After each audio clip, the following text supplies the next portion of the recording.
Hello friends, मैं हूं Sam ग्रेडिको consultant से। क्या आप फॉरेन डेस्टिनेशन में जाके स्टडी करने का सोच रहे हैं, अब्रॉड स्टडी करने का सोच रहे हैं, countries like UK, USA, Canada, Australia, New Zealand, Europe, इनमें से किसी भी कंट्री में आप बाहर पढ़ने का प्लान कर रहे हैं कमिंग इनटेक्स में, तो ये वीडियो आपके लिए है। क्या आप कंसर्न है अपने वीज़ा सक्सेस रेट को लेके, आप अपने रिफ्यूजल रेट को मिनिमाइज करना चाहते हैं, आप एक एक्सपर्ट ओपिनियन की तलाश में हैं, एक्सपर्ट कंसल्टेशन की तलाश में हैं, और ड्यू टू लॉकडाउन और कोविड सिचुएशन आप पर्सनली 101 काउंसलिंग नहीं ले पा रहे हैं, तो ये वीडियो आपको बहुत रेलेवेंट इंफॉर्मेशन देने वाली है, जिससे आपको डिसीजन मेकिंग आसान होगी।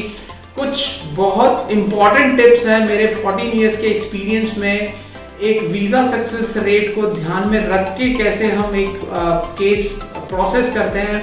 मेरे जितने भी पुराने केस स्टडीज़ हैं उनके बेस पे, सक्सेस स्टोरीज के बेस पे, कुछ एक रिफ्यूजल्स के स्टडीज़ के बेस पे मैं एक आपके साथ इंफॉर्मेशन शेयर करने वाला हूं, जिसको अगर आप फॉलो करेंगे तो आप अपने स्टडी वीज़ा के, भले वो किसी भी कंट्री के हैं, मैं एक जनरल आपको एक कंसल्टेशन देने वाला हूं इस वीडियो के थ्रू।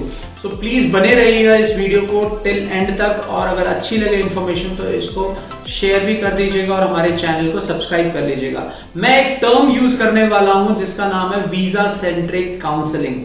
हम अपने सभी ऑफिसेस में, मेरे सारे काउंसलर्स इस बात का ध्यान रखते हैं कि जब आप किसी भी स्टूडेंट को काउंसिल कर रहे हैं तो उसके वेरियस चॉइसेस हो सकते हैं। एक स्टूडेंट अपने वेरियस ऑप्शंस के साथ, चॉइसेस के साथ आता है, अपने एक प्लान के साथ आता है, कई विदाउट प्लान भी आते हैं, और they give us the chance to make them aware of the options available.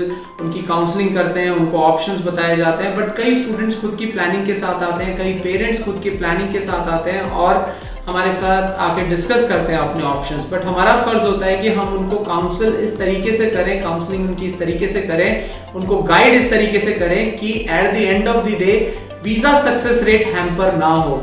तो हमारे जो भी काउंसलिंग होती है उसको हम वीजा सेंट्रिक काउंसलिंग बोलते हैं। एंड अगर आपका काउंसलर अच्छा है, कंसल्टेंट अच्छा है, तो वो भी इस बात का जरूर ध्यान रखेगा कि आपके वीजा सक्सेस रेट हैम्पर ना हो। बिकॉज आप कोई भी प्लानिंग कर लीजिए, कहीं पे भी एडमिशन ले लीजिए, जितना मर्जी आपके पास फंडिंग हो, आपके पास फंड्स की तरफ से आपको कोई दिक्कत नहीं है, बट एडमिशन आपको मिल गई है, आपके सेलेक्टेड डेस्टिनेशन, किसी भी जो भी आप डेस्टिनेशन में एडमिशन मांग रहे थे, यूनिवर्सिटी में या कॉलेज में या इंस्टीट्यूट में एडमिशन चाह रहे थे, वहाँ पे एडमिशन भी हो जाता है।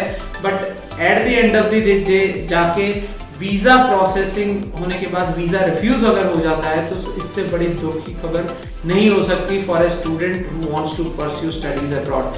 तो एक तरह से सपना टूटने वाली बात हो जाती है। तो स्पेशली वीज़ा सेंट्रिक काउंसलिंग में किन किन बातों का, कौन कौन से फैक्टर्स हैं जिसको ध्यान में रखना बहुत ज़रूरी है, जिनकी वजह से वीज़ा रिफ्यूज भी हो सकता है, और अगर हम उस चीज़ फैक्टर्स का ध्यान रखें तो वीज़ा चांसेस बहुत अच्छे भी हो सकते हैं। जो हम असेसमेंट करते हैं और एक नॉर्मल काउंसलर असेस करता है to recommend certain college, certain university और सर्टेन कोर्स, और फॉर दैट मैटर अगर कोई कंट्री भी रेकमेंड करनी होती है तो कुछ फैक्टर्स हैं जिसको ध्यान में रखना बहुत ज़रूरी है, और हमेशा इनके इर्द गिर्द ही डिसीजन मेकिंग होनी चाहिए। इनको ध्यान में रखते हुए ही डिसीजन मेकिंग होनी चाहिए। ये नहीं होना चाहिए कि हम एक फैक्टर को तो बहुत ज़्यादा तवज्जो दे रहे हैं, बट अगर वो फैक्टर जो है वो वीज़ा के डिसीजन को हैम्पर कर रहा है कि एम्बेसी में जाके प्रॉब्लम हो सकती है, तो हमें उस फैक्टर को छोड़ना भी पड़ सकता है, और उस फैक्टर के साथ कॉम्प्रोमाइज भी करना पड़ सकता है। फॉर एग्जांपल, आप पर्टिकुलर कंट्री जाना चाहते हैं बट उस कंट्री की इमिग्रेशन पॉलिसीज के अकॉर्डिंग आपका प्रोफाइल नहीं है, तो अगर आप स्टिल उस कंट्री के लिए अप्लाई करेंगे तो वो कंट्री से आपको रिफ्यूजल ही मिलेगा। फॉर एग्जांपल, जैसे मैंने बताया, कुछ यूरोपियन कंट्रीज में आपको इंग्लिश की स्किल्स के ऊपर बहुत ज़्यादा फोर्स नहीं किया जाता, बहुत ज़्यादा स्ट्रिक्ट नहीं है इमिग्रेशन पॉलिसीज। बट कुछ कंट्रीज में इंग्लिश स्किल्स को बहुत ज़्यादा तवज्जो दी जाती है, इंग्लिश स्किल्स की डिमांड बहुत हाई लेवल की होती है। तो अगर आप इंग्लिश लेवल उस कंट्री में अप्लाई कर रहे हैं जिस कंट्री में इंग्लिश लेवल बहुत हाई फाई है और आपका इंग्लिश स्किल्स कॉम्प्रोमाइज कर रहे हो, आप उसके साथ इंग्लिश स्किल आपके पास इतने नहीं है और स्टिल आप अप्लाई करते हैं उस कंट्री में वीज़ा के लिए तो आपका वीज़ा रिफ्यूज़ हो सकता है। कई कंट्रीज़ में यूनिवर्सिटीज़ को प्रेफर किया जाता है, यूनिवर्सिटीज़ के स्टूडेंट्स को वीज़ा ज़्यादा दिया जाता है या स्कॉलरशिप के स्टूडेंट्स को ज़्यादा वीज़ा दिया जाता है और एवरेज स्टूडेंट को वीज़ा नहीं दिया जाता। स्टिल आप उस कंट्री के लिए अप्लाई करते हैं विद एवरेज एकेडमिक स्कोर तो आपका वीज़ा रिफ्यूज़ हो सकता है। कई कंट्रीज में लो बजट, जिनके पास मेंटेनेंस फंड्स कम होते हैं या एवरेज इकोनॉमिक सिचुएशन में हैं, उनका एवरेज इनकम है, यहाँ पे इनकम साउंड इनकम नहीं है, अच्छी इनकम नहीं है कि वो मैनेज कर सकें फॉरेन कंट्रीज में जाके स्टडीज़ अपने बच्चों के लिए, और स्टिल वो बच्चों का अप्लाई करवाते हैं उस कंट्री में तो उनका वीज़ा रिफ्यूज हो सकता है। तो ऐसी कुछ पॉइंट्स मैंने नोट करे हैं, एक एक करके हम डिस्कस कर लेते हैं। जैसे मैंने बताया, एक स्टूडेंट के लिए उसका एकेडमिक प्रोफाइल का असेसमेंट बहुत ज़रूरी है, एकेडमिक प्रोफाइल का एसेस करना बहुत ज़रूरी है। उसका एकेडमिक प्रोफाइल के बेस पे कंट्री सिलेक्शन, यूनिवर्सिटी सिलेक्शन और कोर्स सिलेक्शन होना चाहिए ताकि वीज़ा पॉइंट ऑफ व्यू से कोई आपको दिक्कत ना हो।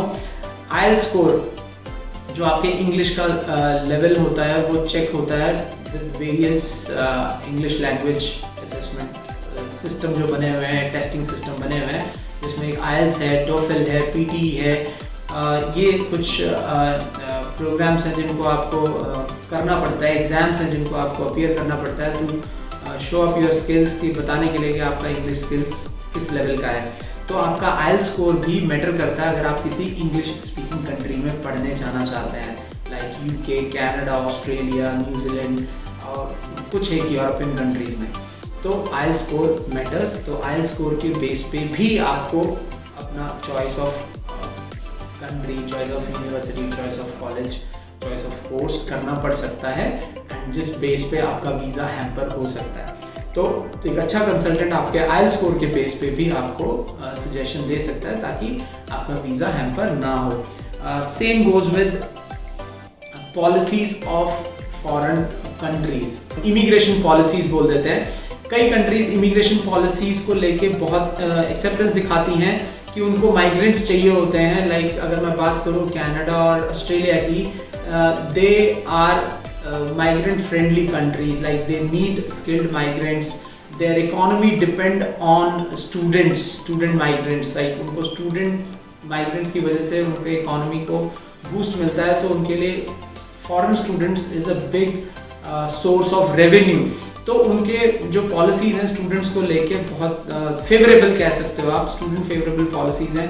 बट कुछ कंट्रीज़ हैं जहाँ पे उनको सिर्फ और सिर्फ serious students, academic students, like USA है जो, वो एक कंट्री है जहाँ पे वो स्कॉलरशिप्स देती है, अच्छे इंस्टीट्यूट्स में जो एडमिशन ले पाते हैं उन्हीं को वीज़ा मिलता है, वीज़ा सक्सेस रेट अच्छा रहता है। और जो एवरेज प्रोफाइल के स्टूडेंट्स जाते हैं, एवरेज प्रोफाइल के स्टूडेंट्स अप्लाई करते हैं यूनिवर्सिटीज़ में या एवरेज यूनिवर्सिटी या एवरेज कॉलेजेस में, उनका वीज़ा सक्सेस रेट थोड़ा सा कम होता है। तो इससे आप कंपेयर कर सकते हो कि कौन सी कंट्री में मुझे अप्लाई करना चाहिए और कौन सी कंट्री में मुझे नहीं अप्लाई करना चाहिए। This is also a decision which is based on visa centric decision. So policies का ध्यान रखना, admission policies of particular country और उस पर्टिकुलर कंट्री के इमिग्रेशन पॉलिसीज़ को ध्यान में रखना भी बहुत ज़रूरी है। देन अवेलेबल प्रोग्राम्स, कि आपकी एडमिशन जो हो रही है किस तरीके के प्रोग्राम्स में एडमिशन हो रही है। लाइक अगर आप आईएलटीएस में लो स्कोर है, लाइक हम जब कंसल्ट करते हैं किसी को कंसल्टेशन देते हैं स्टूडेंट को, कई जगह एक एवरेज इंग्लिश स्कोरर स्टूडेंट जिसका इंग्लिश में एवरेज स्कोर है या आईएलटीएस में एवरेज स्कोर है, जैसे ऑस्ट्रेलिया का एग्जांपल ले ले तो वहाँ पे आपको एक एली कोर्स करके प्रोग्राम है। अगर आपको मेन कोर्स में डायरेक्ट एंट्री नहीं मिल रही है, बैचलर्स या मास्टर्स में डायरेक्ट एंट्री नहीं मिल रही है due to your low score in IELTS, तो एक पर्टिकुलर लेवल तक ही एक्सेप्ट करते हैं लो स्कोर। लाइक कई बार रेकमेंड हम करते हैं कि आप मिनिमम मैक्सिमम आप 4 वीक्स या 5 वीक्स का एली कोर्स जो इंग्लिश प्रोग्राम है वो आप लेके मेन कोर्स के लिए एडमिशन लेके अप्लाई कीजिए, तो वीज़ा सक्सेस रेट हैम्पर नहीं होगा। But if you are going for a long ELICOS programme, long duration के एली कोर्स प्रोग्राम के लिए लाइक 10 वीक्स, 15 वीक्स या 20 वीक्स के एली कोर्स प्रोग्राम के साथ अगर आप मेन कोर्स सेलेक्ट करते हैं तो आपका वीज़ा हैम्पर हो सकता है, क्योंकि यहाँ पे एम्बेसी आपको ऑब्जेक्शन ये कह सकती है, ऑब्जेक्शन लगा सकती है कि आप अपना इंग्लिश स्कोर इंडिया में सुधार लीजिए, why you want to spend this huge amount just for this ELICOS programme of 20 weeks. Because अगर हम 15-20 वीक्स की एली कोर्स प्रोग्राम की फीस की बात करें तो 8 से 10 हज़ार डॉलर हो जाती है। तो ऐसे सिनेरियो में स्टूडेंट की जेन्युइनिटी प्रूफ नहीं होती है और वहाँ पे एम्बेसी आपको ऑब्जेक्शन लगा सकता है। तो availability, choice of programme, choice of course भी मैटर करता है कि आपको किस तरीके का कोर्स रेकमेंड किया जाए, ताकि वीज़ा सेंट्रिक आपका डिसीजन रहे, वीज़ा पॉसिबिलिटीज़ आपका हैम्पर ना हो। अदरवाइज हम आपको यहीं पे रेकमेंड कर देते हैं कि यहीं पे आप अपने आईएलटीएस को इम्प्रूव कर लीजिए एंड देन आप एडमिशन अप्लाई कीजिए और देन आप वैसे ही पहुँचिए वीज़ा लेने के लिए। ज़बरदस्ती एवरेज प्रोफाइल या एवरेज आईएलटीएस स्कोर लेके आप ज़बरदस्ती बड़े कोर्स में, एनी कोर्स के साथ या प्री इंग्लिश के साथ अप्लाई मत कीजिए। ऑस्ट्रेलिया जैसी कंट्री में हम रेकमेंड नहीं करते। But same if the same student wants to go for UK के लिए अप्लाई करना चाहता है with average IELTS score, with average academic score, pre sessional English के साथ या प्री मास्टर्स के साथ, तो यूके में अभी तक देखा गया है करंट सिनेरियो के हिसाब से वीज़ा को हैम्पर नहीं होता है। तो उस केस में हम सजेशन यूके की देते हैं बच्चों को कि ठीक है, if you are with the average profile, if you want to proceed with the pre sessional English या प्री मास्टर्स और एवरेज स्कोर होने की वजह से फाउंडेशन कोर्स के साथ भी जाना चाहते हैं, तो यूके कीजिए अप्लाई। यूके के courses, bachelor degrees, master degrees आपको मिल जाएंगे with average IELTS score, with average academic score, और वहाँ पे वीज़ा जो है आपका हैम्पर नहीं होगा। तो ये मैं एक कंपैरिजन बता रहा हूँ कंसल्टेशन की, कि वीज़ा सेंट्रिक कंसल्टेशन किस तरह की होती है। ज़बरदस्ती हमने प्रोफाइल के साथ धक्का नहीं करना है, ज़बरदस्ती हमें अपना फोर्सफुली कोई भी डिसीजन नहीं लेना है। इसी तरीके से जैसे मैं बता रहा था, academic progression, again academic progression matter करता है। एकेडमिक प्रोग्रेशन से मेरा मतलब ये है कि वो भी वीज़ा सेंट्रिक डिसीजन मेकिंग में बहुत बड़ा फैक्टर है। आपने +2 यहाँ पे ग्रेजुएशन की हुई है, लेट्स से फॉर एग्जांपल आपने 3 ईयर बैचलर डिग्री यहाँ पे की हुई है and now you are going for a course again for a diploma programme let's say, तो आपका एकेडमिक प्रोग्रेशन नहीं हुआ है। तो कई कंट्रीज जो हैं इस फैक्टर को बहुत सीरियसली लेती हैं। कनाडा इस फैक्टर को सीरियसली कई जगह पे लेता है, कई जगह पे नहीं लेता। कई जगह अगर वो रेलेवेंट रीज़न लगता है कि हाँ ठीक है, एकेडमिक प्रोग्रेशन की ज़रूरत नहीं है, you are going for a specialise study, क्योंकि वो स्पेशलाइज स्टडी थी इसीलिए आपने वो स्पेशलाइजेशन ली है, एकेडमिक प्रोग्रेशन वहाँ पे इग्नोर किया भी जा सकता है। But countries like Australia, countries like UK, countries like USA, definitely they won't accept you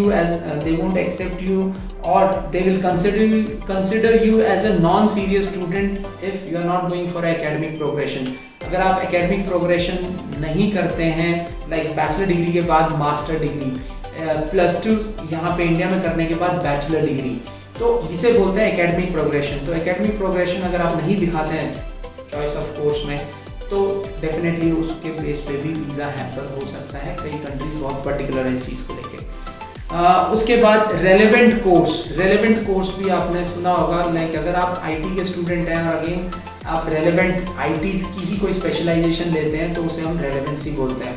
तो अगर कोर्स रेलेवेंट नहीं होगा तो डेफिनेटली आपको बहुत ज़्यादा जस्टिफिकेशन देनी पड़ेगी, बहुत ज़्यादा एक्सप्लेनेशन देनी पड़ेगी कि क्यों आपने ऑलरेडी जो इतने सालों से जो फील्ड ऑफ स्टडी करी थी उस फील्ड ऑफ स्टडी को छोड़ के आप नया फील्ड चूज क्यों कर रहे हैं। तो यहाँ पे भी वीज़ा हैम्पर हो सकता है। तो एक अलर्ट कंसल्टेंट जो है वो आपको यहाँ पे भी अलर्ट करेगा कि ना प्रोग्रेशन तो ठीक है, आपका जो रेलेवेंसी है वो मैच नहीं कर रहा है प्रीवियस स्टडी से और नए स्टडी से। तो एक सही कंसल्टेंट आपको रेलेवेंट कोर्स चूज करने में मदद करेगा, जो एक वीज़ा सेंट्रिक डिसीजन है। स्टडी गैप एक बहुत इंपॉर्टेंट एस्पेक्ट है, ये फैक्टर है जिसके ऊपर अगेन एक स्टूडेंट को कंसल्ट करना, उसको गाइड करना, सही से गाइड करना बहुत ज़रूरी है। बिकॉज अगर आप ऑलरेडी स्टडी छोड़ चुके थे 3-4 साल पहले, 5 साल पहले, 10 साल पहले, और दोबारा आप स्टडी रीगेन करना चाहते हैं, तो वो जो स्टडी का गैप रहा है उसको किस तरीके से प्रेजेंट करना है, किन किन कंट्रीज़ में वो ज़्यादा गैप एक्सेप्ट कर लेते हैं रेलेवेंट रीज़न के साथ, जस्टिफिकेशन के साथ, और जस्टिफिकेशन को कैसे प्रेजेंट करना है, किन किन डॉक्यूमेंट्स के सोर्सेज के साथ वो प्रेजेंट करना है, वो बहुत ज़रूरी है। उसकी जानकारी रखना बहुत ज़रूरी है।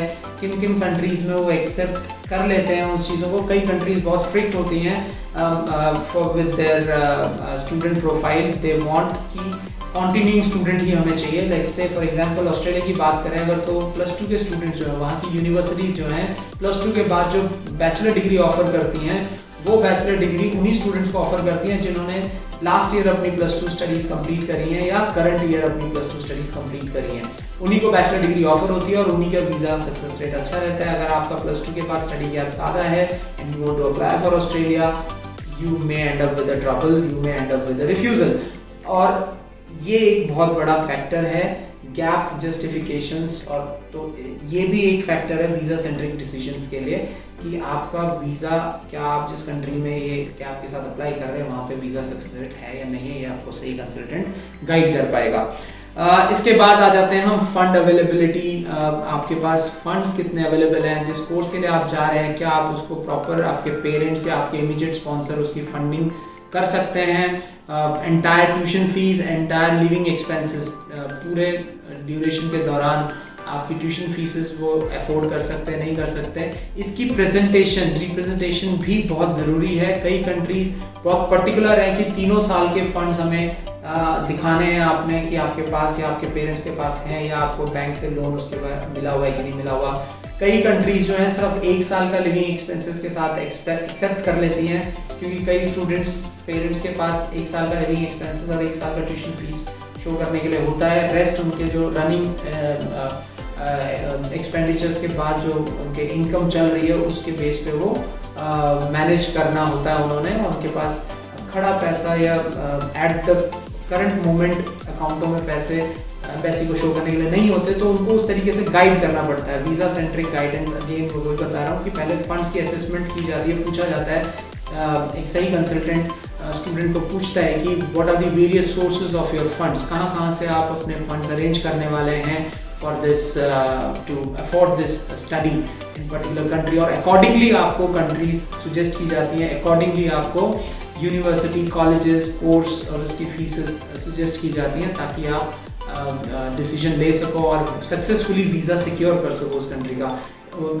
इस चीज़ का कोई फ़ायदा नहीं है कि आप कंट्री ऐसी सेलेक्ट कर रहे हैं जहाँ पे आप अफोर्ड नहीं कर सकते और आप जो relevant justified documents, funds related documents में बैंक स्टेटमेंट्स हो गया, लोन लेटर्स हो गया, फीस हो गया, ऐसे कुछ डॉक्यूमेंट्स जो एम्बेसीज को शो करने होते हैं वो आप नहीं शो कर पा रहे हैं और सिर्फ आप विदाउट दिस इनकम्प्लीट फाइल आप अप्लाई कर रहे हैं और एक्सपेक्ट कर रहे हैं वीज़ा आएगा, तो नहीं आएगा। तो वीज़ा सेंट्रिक डिसीजन मेकिंग में ये भी एक फैक्टर है जिसके ऊपर डिस्कशन करना बहुत ज़रूरी है।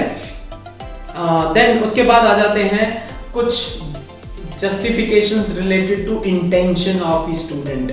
इंटेंशन, स्टूडेंट इंटेंशन को प्रेजेंट करना एम्बेसी में, वो इंटरव्यू के थ्रू प्रेजेंट किया जा सकता है और थ्रू कवरिंग लेटर और स्टेटमेंट ऑफ पर्पस के थ्रू प्रेजेंट किया जा सकता है एक फाइल में, जहाँ पे तो 1-on-1 इंटरव्यू के लिए बुलाया जाता है जिन कंट्रीज में, लाइक यूएसए और कुछ यूरोपियन कंट्रीज में आपको 1-on-1 face to face interview के लिए बुलाया जाता है, जहाँ पे आपके इंटेंशन चेक किए जाते हैं सवाल पूछ के, क्वेश्चन करके।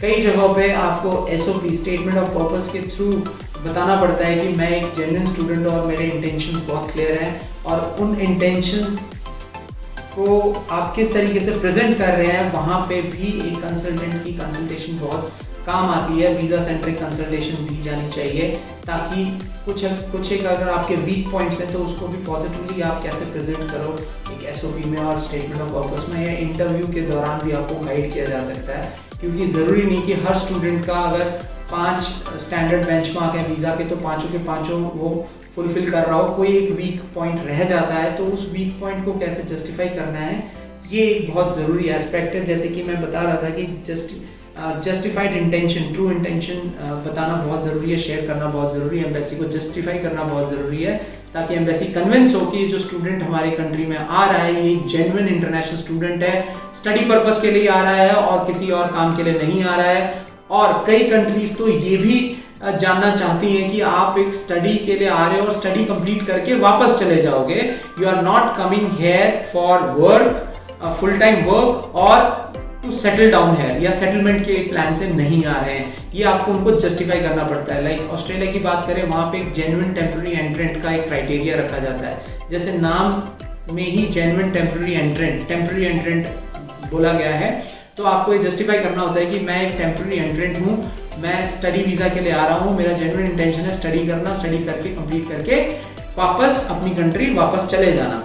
अगर आप ये प्रूव करते हैं तो ऑस्ट्रेलिया का वीज़ा आपको मिल सकता है। अगर आप कहीं पे भी एसओपी में ये कंफ्यूज करते हैं, आप ये जस्टिफाई नहीं कर पाते हैं, तो आपका वीज़ा रिफ्यूज हो सकता है। तो इसे हम बोलते हैं जेन्युइन इंटेंशन का उसमें क्लैरिफिकेशन देना। इसी तरीके से लाइक कनाडा की बात करें तो कनाडा इज समवॉट कह लो कि इमिग्रेशन को फेवर करता है। दे वांट, उनको कोई प्रॉब्लम नहीं है कि अगर कोई स्टूडेंट आता है, स्टूडेंट कम्युनिटी में आके स्टडी करता है, साल 2 साल 3 साल का कोई डिग्री प्रोग्राम कंप्लीट करता है, देन वो post study work visa allow करते हैं, जिस दौरान वो चाहते हैं कि बच्चा यहाँ की जो कम्युनिटी है उसको सर्व करे। सर्व करते हुए अगर वो उस कम्युनिटी का हिस्सा बनना चाहता है, परमानेंटली सेटल होना चाहता है, तो भी कोई उनको दिक्कत नहीं है।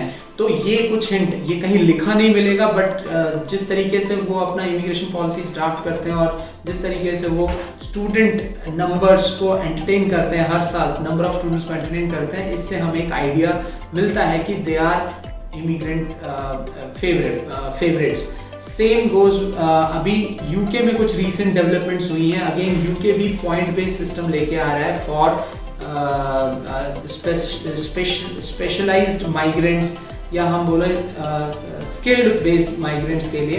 तो again they are giving some signals कि they want migrants, skilled migrants in their country for the settlement purpose, कि वो बुलाएंगे उनको वहाँ पे अपनी सोसाइटी में सेटल करेंगे, अपने कम्युनिटी में सेटल करना चाहते हैं। तो अगेन वहाँ पे भी अगर कोई स्टूडेंट जाता है तो उनको भी स्टडी करने के बाद 2 इयर्स का पोस्ट स्टडी वर्क ऑफर होता है। ऑफर होने के बाद फर्दर अगर वो किसी पॉइंट बेस्ड सिस्टम में क्वालिफाई होते हैं तो वहाँ पे सेटल हो सकते हैं।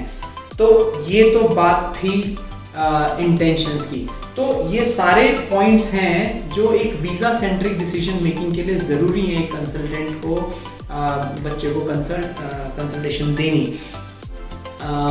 तो ये जो मेरा टॉपिक था, पॉइंट था डिस्कशन का कि वीज़ा सक्सेस रेट को आप कैसे मेंटेन कर सकते हैं, अच्छा कर सकते हैं, कौन कौन से फैक्टर्स हैं जिसे हम वीज़ा सेंट्रिक काउंसलिंग बोलते हैं, वीज़ा सेंट्रिक डिसीजन मेकिंग में जो जो पॉइंट्स ध्यान में रखने चाहिए, आप इन पॉइंट्स को ध्यान में रखेंगे तो आपको वीज़ा लेने में कोई दिक्कत नहीं आएगी। इसके अलावा भी कोई पॉइंट अगर आप हमारे साथ डिस्कस करना चाहते हैं, कोई आपके स्पेसिफिक रिक्वायरमेंट है, आपके स्पेसिफिक प्रोफाइल को लेके कोई क्वेरी है, आप कोई डिसीजन मेकिंग में आपको प्रॉब्लम आ रही है, choice of course, choice of country, choice of university, institutions, fees structures, तो आप हमें स्ट्रेट अवे कॉल कर सकते हैं, ईमेल कर सकते हैं, व्हाट्सएप कर सकते हैं, दिए हुए नंबर पे अपॉइंटमेंट फिक्स करके आके हमारे टीम को, मुझको, मैनेजर्स को, काउंसलर्स को मिल भी सकते हैं।